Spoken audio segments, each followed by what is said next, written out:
आरक्षण की तार्किकता शून्य है। यह एक नकारात्मक मूल्य है, नकारात्मक विचार भी है। पहला तो इसी कारण कि मनुष्य को कैसे आरक्षित और सुरक्षित कर सकता। हाँ, जो हम दे सकते हैं, समता और न्याय दे सकते हैं, बंधुत्व दे सकते हैं, अपनापन दे सकते हैं, छुआछूत से ऊपर उठ सकते हैं, जागरूकता दे सकते हैं, आत्मविश्वास दे सकते, वो तो हम दे ही नहीं रहे हैं। समझ लें, देश की सबसे छोटी पंचायत से लेके बड़ी पंचायत, भारत की संसद, गांव गिराव कहीं भी यह नहीं, कोई किसी का पक्षकार नहीं है। अगर पक्ष ले रहा है तो केवल स्वार्थ के वशीभूत ले रहा, चाहे वो किसी जाति का हो, चाहे किसी धर्म का हो, चाहे किसी क्षेत्र का हो। व्यवहार में इसको आप ढेर सारा देख सकते हैं। और इस सब के पीछे अहम कारण जाने, भारत का विकास द्विभाजक प्रस्तुत, डाइकोटोमी, या तो यहाँ अमीर पैदा होंगे या तो गरीब पैदा होंगे। अमीर और गरीब के बीच की एक सच्चाई है, हमें वहाँ ध्यान देना पड़ेगा। और यह संविधान की औचित्यपरक भावना का सम्मान करके हो सकता है, उन पन्नों में लिखी हुई बात से नहीं। अस्पृश्यता का अंत हो, लोक नियोजन के विषय में अवसर की समता, यानी कि जो 14 से 18 में ढेर सारी बातें धर्म, मूल, वंश, जाति कही गई। किंतु खेदजनक यह है कि व्यवहार में कुछ नहीं हुआ। बहुत साल पहले की बात है, मैं छोटा था, आई फील 25-26। उस समय इलाहाबाद विश्वविद्यालय में एक प्रोफेसर के यादव हुआ करते थे। उस समय हेड ऑफ डिपार्टमेंट थे, बाद में हायर एजुकेशन के मेंबर हुए, सारी चेयरमैन हुए।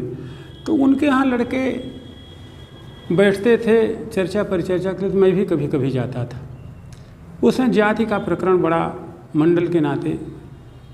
तो एक दिन मैंने कहा अकेले कि सर, जाति बात गलत है, जातिवाद नहीं होनी चाहिए, जाति नहीं होना चाहिए। कहें नहीं पंडित, तुम मूर्ख हो क्या, क्लास तो रहेगा ही, क्लास नहीं होगा तो विकास कैसे होगा, कार्य विभाजन तो होगा ही। इसके पीछे छिपे हुए जो नकारात्मक मूल्य हैं उसको दूर करना।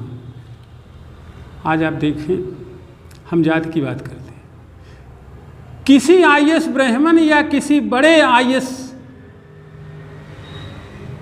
बड़े राजनीतिज्ञ का किसी कथा बाँचने वाले पंडित के दरवाजे पे जाते हुए देखते हैं, उसके लड़के से अपनी लड़की की शादी करते हुए देखते हैं।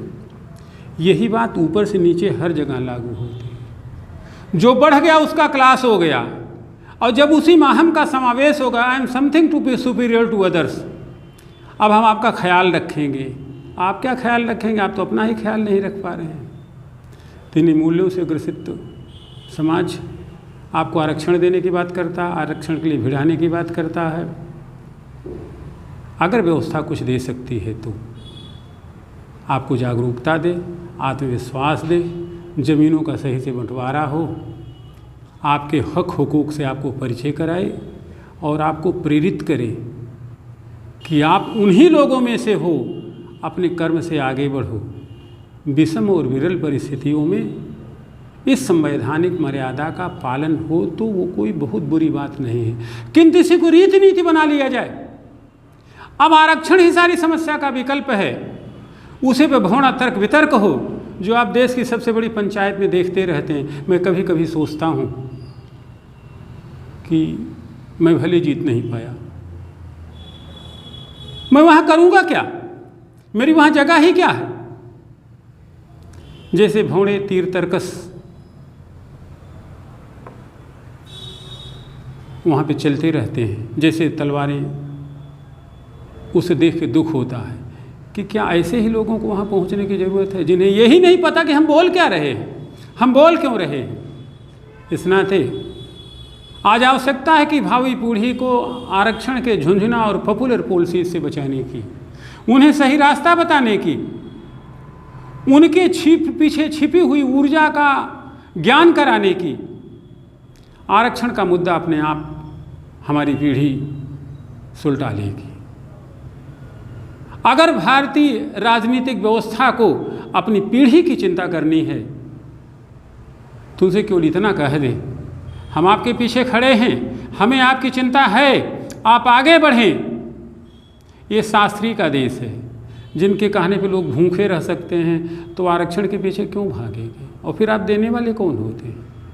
उनकी पढ़ने लिखने की अच्छी व्यवस्था कराइए, उनके हक हुकूक का ज्ञान कराइए, उनमें आत्मविश्वास लाइए, उनमें जागरूकता लाइए। समस्याएं सलट रही हैं। जल्दी फिर मिलते हैं नई वीडियो के साथ, नई चर्चा के साथ। उम्मीद है इन बातों को आप लोगों तक पहुंचाएंगे। धन्यवाद। और IAS बनना हो तो एक बार हमारी तरफ ज़रूर आएँ। राजनीतिक व्यवस्था के लिए अच्छी हम प्रतिबद्ध भी हैं, उधर भी हमारा ध्यान भरा पूरा है। जल्दी फिर मिलते हैं नई वीडियो में। अनंत शुभकामनाएं, साधुवाद, धन्यवाद सब।